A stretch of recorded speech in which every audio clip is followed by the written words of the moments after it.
Welcome back to Smartland's Get to Know podcast series. Today, we're joined by Shay Beecham. Shay, thank you for joining the podcast. Thank you for having me. Awesome. I've been excited for this episode. I have always wanted to do a podcast. Today's the day. Yeah. I'm like fulfilling a bucket list item right now. We'll have multiple episodes. I listen to so many podcasts. Okay, first off, what are your favorite podcasts? Oh, well, true crime. I'm a true crime girl. I love true. I don't know why it's so negative and bad, but I don't know. I like true crime. Are there like specific? I mean, is true crime a podcast, or are there like? Oh no, I do listen to specific ones. So there's one. One of my favorites it's called Mile Higher. Mm-hmm. But they don't. They mostly talk about like true crime stuff, but sometimes they'll talk about like just really cool like alien-y conspiracy theory-ish. So kind of like extraterrestrial type podcast. Yeah. Okay. A little bit. It's mostly true crime though.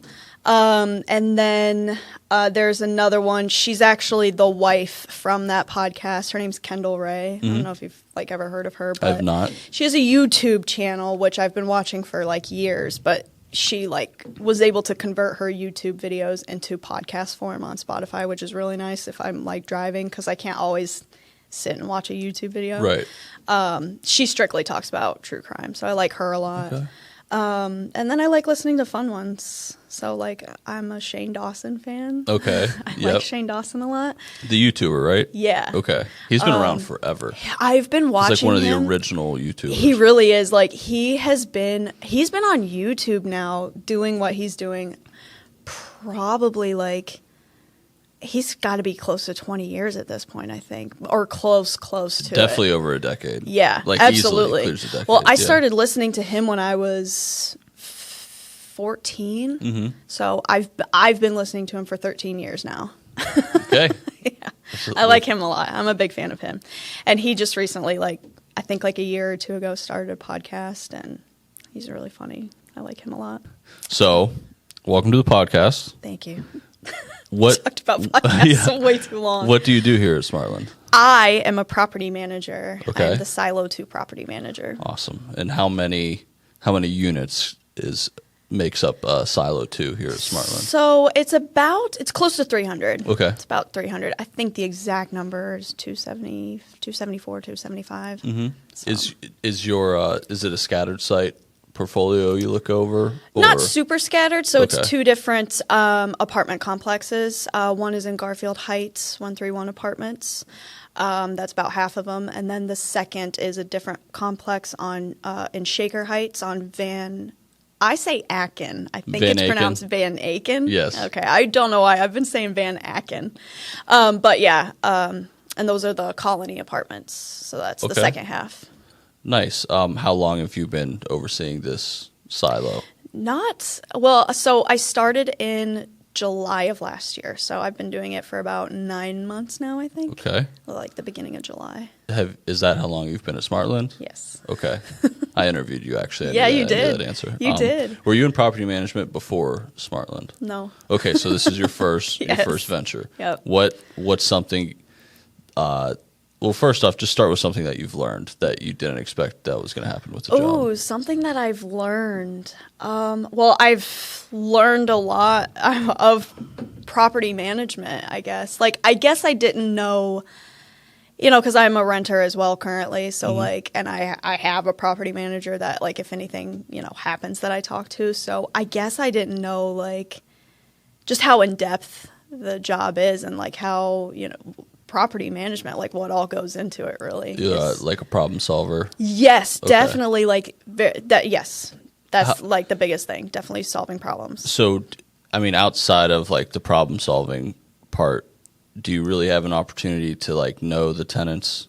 Oh, yes. If there isn't a problem? Oh, like, yes. Do people stop by all the time to talk to you? Oh, yes. Okay. Like, you'll, like, if I'm walking, because I have a leasing office at both properties. Mm-hmm. So I'm back and forth between both properties. I'm just, like, walking in, they'll be like, hey, Shay. And they, like, some of them know my name at this point. Right. And they're like, hey, Shay.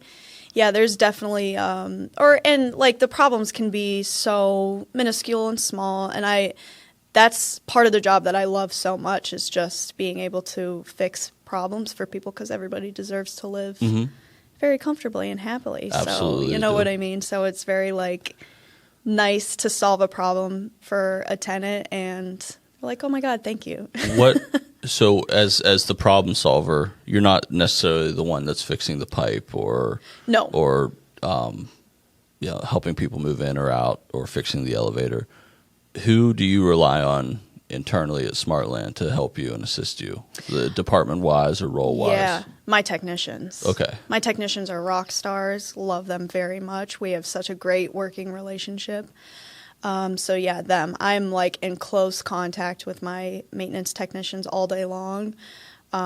We have like little powwow meetings every morning, just kind of going over, what we're doing for the day, what we're focusing on. But yeah, definitely my maintenance technicians. Focus on that meeting. Is this a daily meeting? Yes. Or have you always had this, or is this something new? This is something new. Okay. So it is something that Vadim said, like, I would like you guys to start doing this. I'm going to be very, very honest. At first, like, naturally, I'm like, well, I got to, I'm not going to say no. Obviously, we're going to do it. But at first, I thought it was so redundant and silly because I was like, I'm constantly talking to them all day long. Like, we're, texting and calling each other. Mm. So I was like, I guess it's like kind of silly. And I'm not always like on site with them, so sometimes we have to do them over the phone. Mm-hmm. But yeah, at first I was like, oh, this is kind of pointless, but whatever, I'm going to do it. And I will be honest, it surprised me because I think it's helped a lot. There's like, I think the idea behind it was to make it more like we're a team, mm-hmm. we're together in this, like, and you get a lot more of that feeling when you're physically, together talking. Good. How many maintenance techs do you deal with or do you work with in your silo? Right now, I have 2 main maintenance techs. Okay. I also work, it's very rare, but a little bit with Jerome, who's like former podcast guest. Yeah, Jerome. His podcast was really good. I liked it. And then I do have like a grounds crew keeper, so Deshaun's excellent because like he's making sure my grounds are clean and that's across both properties. Yes. So it's really 2 techs and a groundskeeper. Yes.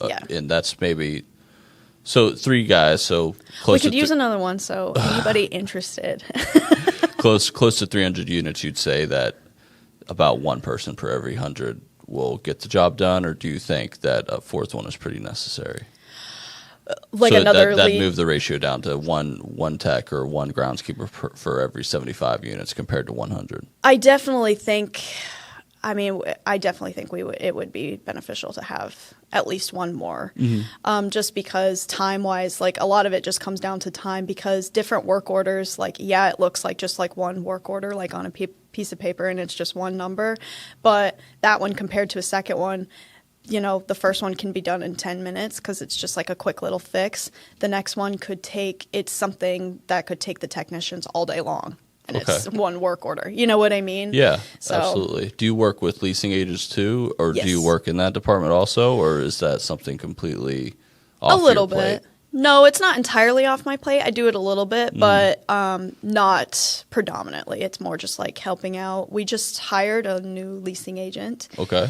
His name is Elder, and he is already like blowing it out of the water. Yesterday, he was with me at 131, and he already like got a showing, got her in, showed her, and got her approved. Did he start working in the office like a couple days ago? Yeah, like he just started this Monday. I haven't met him formally, but he seemed enthusiastic. He's very nice. He's really good. Yeah, seemed like a good I have high addition to the hopes team. for him. I think he's gonna do great here. Good. But before then, while we were looking for a leasing agent, it was mostly just Valerie, another podcast, previous person. Yeah. And Bridget. She was helping out a lot. Those 2 women, they're saving my life over there. Good.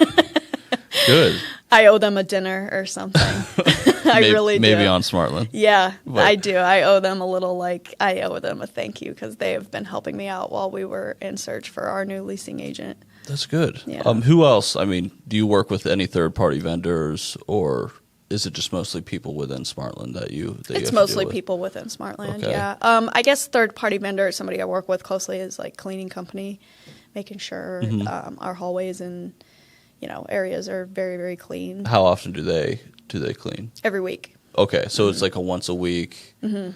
just like walk through or sweep or vacuum or what? Yeah, what does that like consist it's of? a lot of carpeting at Colony, so it's mostly vacuuming, but Okay. like washing, you know what I mean, the windows of the doors, any kind of carpets, and then at 131 it's more so mopping. There's like one mat, but same thing. What hours do they work? So I just switched to a new cleaning company at Colony, and so far he has been fantastic. He is doing Mondays and Tuesdays at Colony, cleaning like the whole property, and he has been doing a really great job. So I just met with him yesterday to get a quote to switch him to 131 as well, because Nice. I love his work that much. Good stuff. Do the tenants complain about hearing the vacuum during the day or anything? No, actually, Okay. I haven't gotten any complaints about that. Do we rent garages over at that? We do, yes. Okay. Yeah. So some people have a sort of assigned parking that, Yes. and they don't have to worry about Yes, the and they're parking smart for roulette. it. Yeah. Yeah. And sometimes that's actually why, because they'll, they're like, all right, well, I'm gonna get a garage. But what we want to do is there is a little area that just opened up in our parking lot, and it was a big trailer holding supplies for renovations, I think, because we're just turning units. It was just recently removed, so I want to make sure that, in case, if it's coming back, we'll have to like redirect and think of a new idea. But if it's not coming back, I would love so much to get a couple of signs that say guest parking, and maybe like pave off like 7 or 8, parking spaces that say guest parking. Right. And then, let towing company know like, hey, don't tow any cars in this. Like, that's for guests. That way, the tenants, because that's the biggest complaint. It makes them feel like they can't, like, I can't have somebody over. Like, I can't, I'm like, no, we absolutely want everybody to feel like they can have somebody maybe they over. wanna We just rent have to make too. sure there's enough parking. Absolutely. Do you say, do you see that garages at both the properties are in pretty high demand?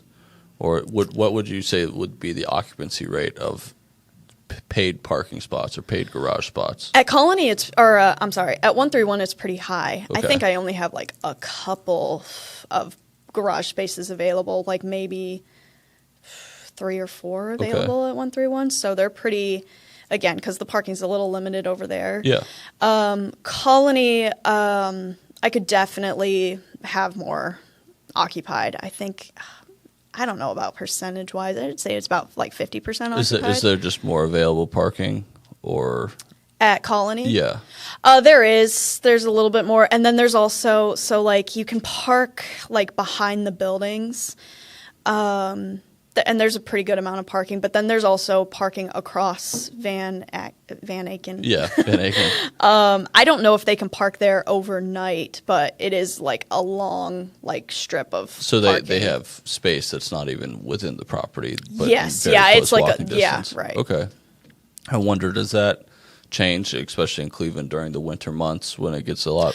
It does a little bit. Like Harsher outside. right after like the first snowfall of the season, I did get a couple calls like, "Hey, how much are those garages? I want one." And I'm Yeah. like, "I don't blame you. Let's see what I have." Nice.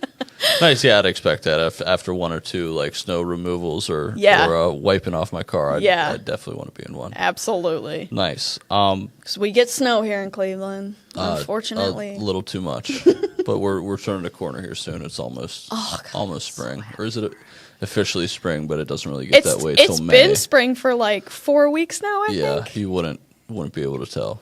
No. But We were talking about that earlier. Like, we love the warm weather, I think. I mean, are you from the South? Yes. Okay. Yeah. So, I'm from Georgia. Oh, from Georgia. Where in Georgia?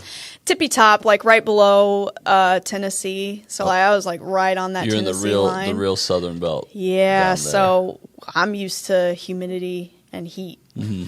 So, and I don't mind cold winter, like a little bit of it, because I like Christmas time. So like, I love it at Christmas time. Right. And then once New Year's comes and goes, like that February, and that's when it gets the coldest here. That February time of the year is the worst time of year to me, and it's the coldest, and I'm like, that's when I can't stand. Okay.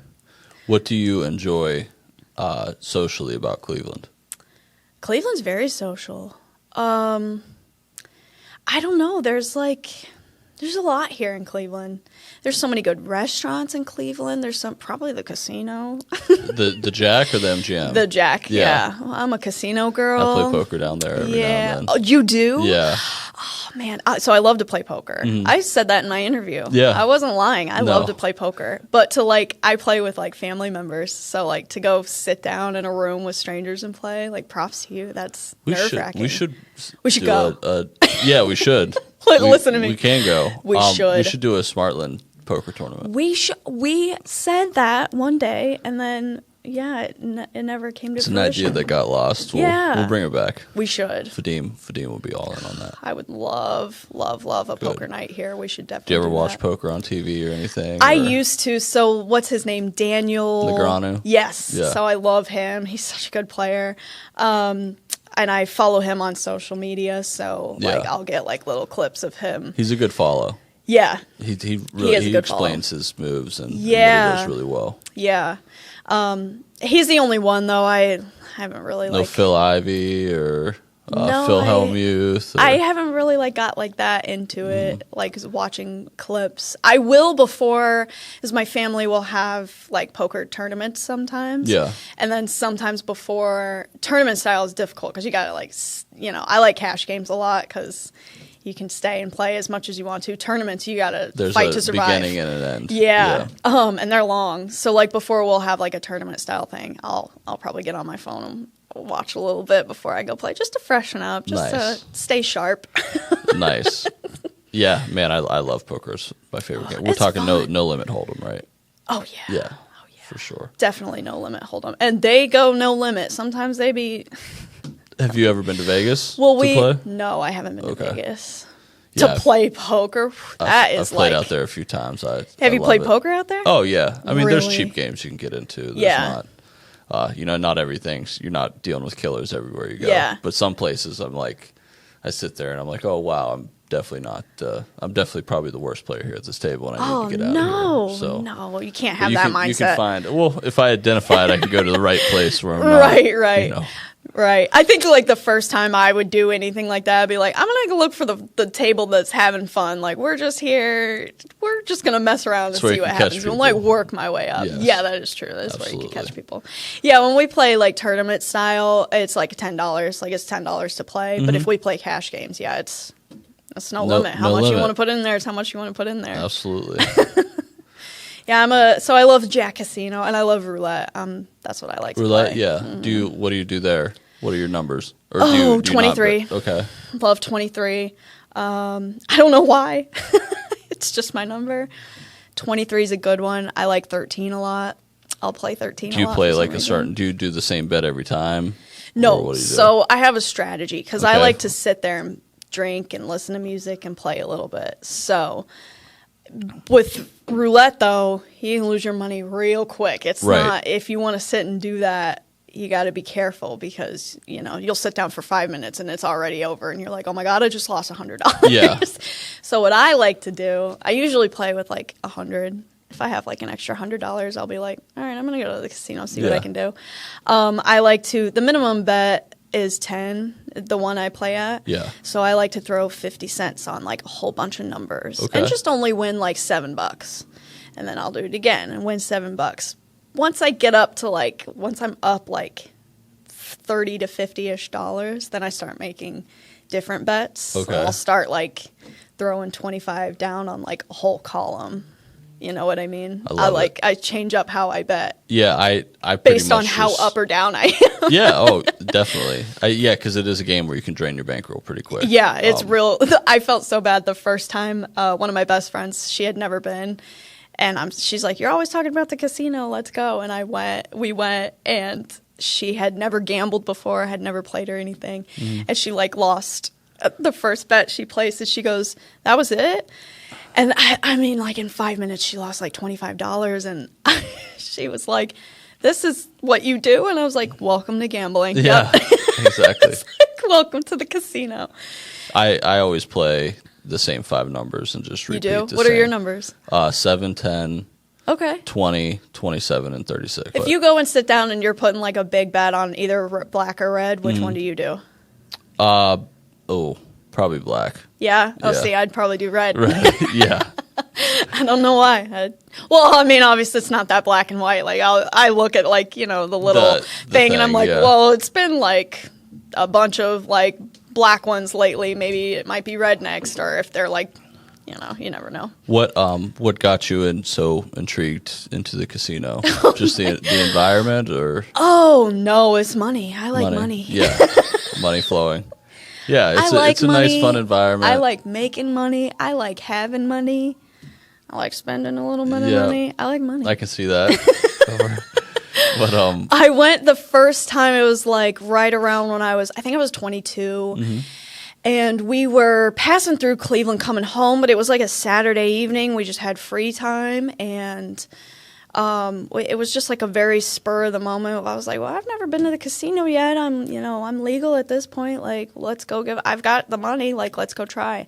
And man, if the universe is the casino's tricky. They catch you. Yeah. Because what I did was I went and I had, was learning how to play roulette, and I threw down $100. I left the casino that night. I had won like $400. And I was like, oh my God. This is going to happen every time. This is going to happen every time. Yeah, like no wonder everybody loves going to the casino. How fun. And that was the first and only time that's happened to me. Yeah. I've went in there and I've won a little bit, maybe like 200, 250. Mm-hmm. Go in there, I won't do more than 100. So I'll like lose my 100, and then I'm like, all right, I'm out of here. You'll be good to walk away. Yeah. Good. That's a skill that a lot of people don't have. Oh, I have to have my wallet. Walk away. I have to have my wallet taken away from me, because I'll lose that 100, and there's been times where I'm like, I just need one good bet, and I'll be up, and be like, no, we're leaving. You lost $100. Do you sports bet at all? I did a little bit. Okay. I haven't this past year, but because I'm not super into sports. I like baseball, but I will. So aside from property management, gambling. The casino, biggest gambler. What do you like to do in your free time? Oh, I love to. I'm a homebody, honestly. Mm-hmm. I like to be home in my PJs, playing video games, or reading a book. Talk about you play video games. A little bit, yeah. Okay, so what piques your interest in that department? Video games are fun. Yeah, absolutely. I'm not like a big video game player or anything like that. I miss, for a little bit there, I was playing a lot of Call of Duty with my brothers, like during COVID. Yeah. We were locked in the house. That was right when like that Call of Duty came out. It was like 4, I think, something like that. I was up till 4 in the morning, I think, almost every night when we were in lockdown, just playing with my brothers. That was a lot of fun. I don't play that one much anymore though, because like the new one came out and it was just like not that I don't do that much anymore. Lately I've been playing my first cozy game. What's that? A cozy game is like Animal Crossing. Oh, okay. Like, is it like a strategic but like time investment? It's time consuming. It can be. Okay. But the one I've been playing is Dreamlight Valley. So it's a Disney game. What's that consist of? It's you have like your own like Disney Dreamlight Valley, and you get to like customize your whole character, but you literally build like a whole like valley, like kingdom. Speaking of Disney, I'm familiar that you were just there, correct? I was just there. Okay, break that down. Oh my God, it was the best time of my life is what it was. Favorite park at Disney? Oh, it's a tie between Magic Kingdom and Hollywood Studios. Okay. It's Magic Kingdom.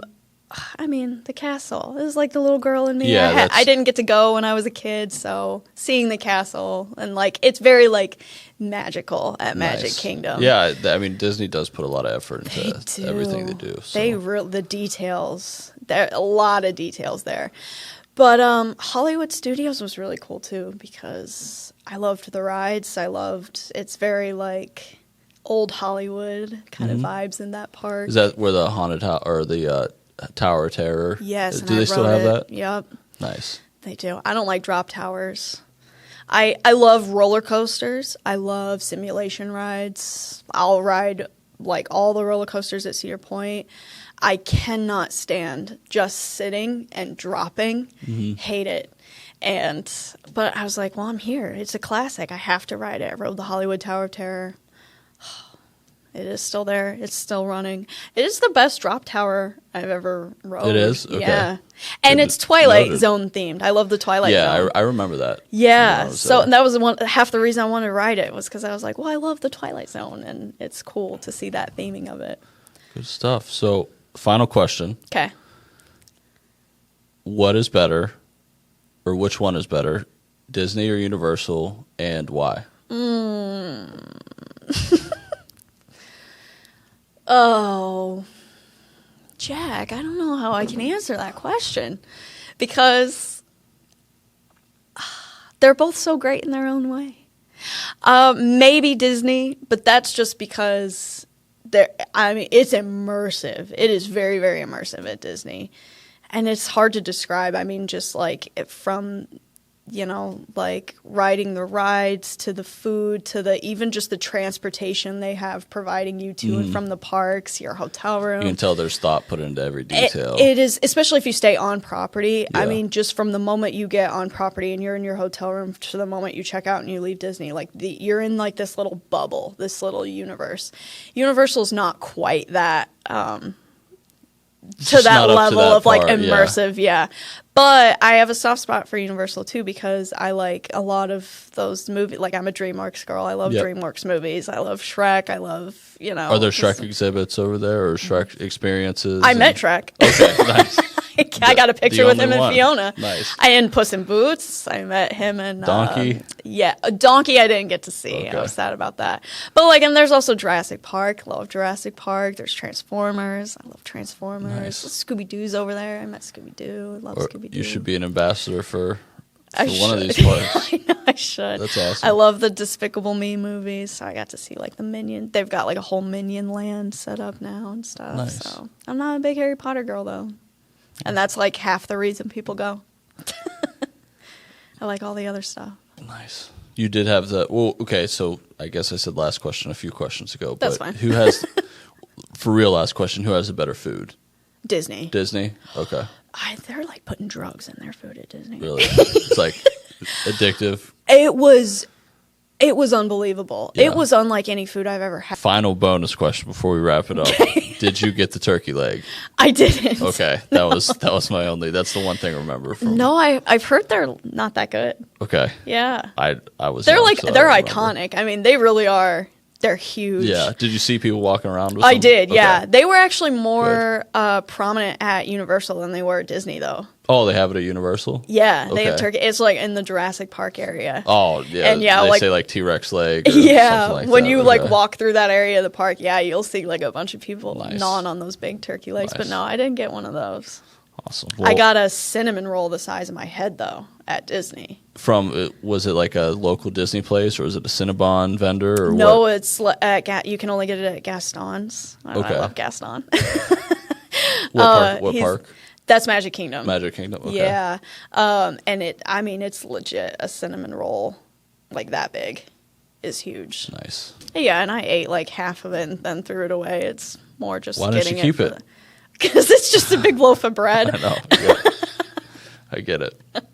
Awesome. Well, thank you very much for joining us today. Yeah, this was fun. We'll Thank do you this for again having me. sometime. Yeah. And, we'll get that Smartland poker game going. Yes. For us. For real, let's do it. Awesome. Until next time. Yeah. Thank you for watching Smartland's Get to Know podcast. Make sure to like and subscribe to stay up to date for all things Smartland. Mm-hmm.